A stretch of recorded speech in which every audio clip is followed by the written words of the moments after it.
your son don't need a gun to get respect up on the street.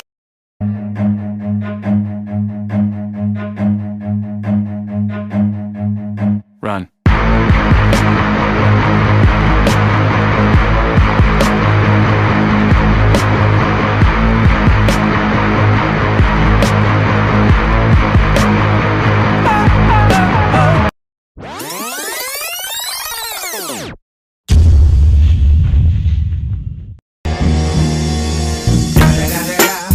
It's the motherfucking Eagle Double G. Snoop Dogg.